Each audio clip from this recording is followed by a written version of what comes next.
Welcome back to the channel, guys. It's your boy Wayne. Thank you for joining me on another vlog. Today we're putting on the side splitters on the S2k. I just wanted to kind of give you guys a tutorial on how to do this at home by yourself rather than doing it the way where it's gonna be half-ass.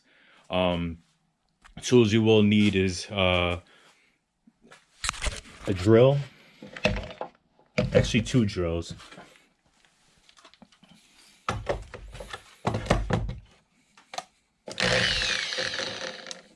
So this one right here is using so I can actually go into the frame. Not too much, just a little bit, that way my screw can catch.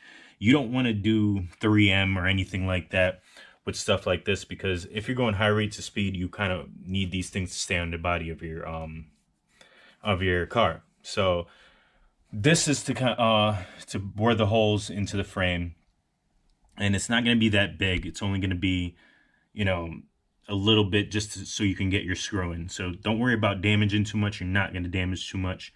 And this is to apply your screws in there. Right now I am using 10 3/4, and these are the size of them. They're not big at all. It's just a catch and grab. That way they can sit very sturdy. You can apply washers if needed. It's up to you. I didn't do it just because I don't want to retain a lot of water sitting. My S2k sits in the garage, but for any of you guys that you know, leave your car outside and stuff, less metal is kind of the best thing. That way you're not having too much rusting and stuff like that, because that would just eat out at the frame. So these are the tools needed to get this done.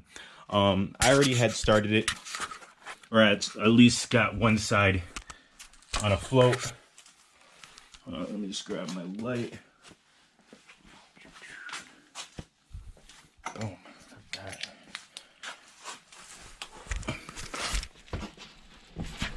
So basically tapping into the frame, I lined screws right there. So I'll make the light better. Okay, so tapping into the frame right there, and then applying the screws directly with my drill. And the durability, so I did about, I'd say 1, 2, 3, 4 screws on each side. And the sturdiness of this splitter is not going anywhere. I'm applying a lot of pressure pulling it, and it's to the body. So it looks fresh. I did lower it before because I had to pull the car out, but it definitely sits sturdy, and you just have to self tap them into the frame and apply your screws. Make sure they're not deep screws. You don't want to screw anything through. You don't want it to come through your seat or anything. Just, you know, do it the right way. And always make sure when you're jacking up your car, have a separate stand or a jack, just in case one fails. Safety first, guys. And then with that said, I applied all the stuff that I told you guys to the reservoir. The oil cap did not fit, so I'm going to be ordering another one. So that one's just going to sit. The other one I had there. But yeah, so that's one side that I already did. You guys got an idea of how to do these things. Thank you for joining me on this one. It's not a long video. I just want to kind of give you guys a touch up on how to do this. I will be jumping to the TLX and getting some stuff done with that. TLX is leaving this weekend. It's going to get a wheel bearing done.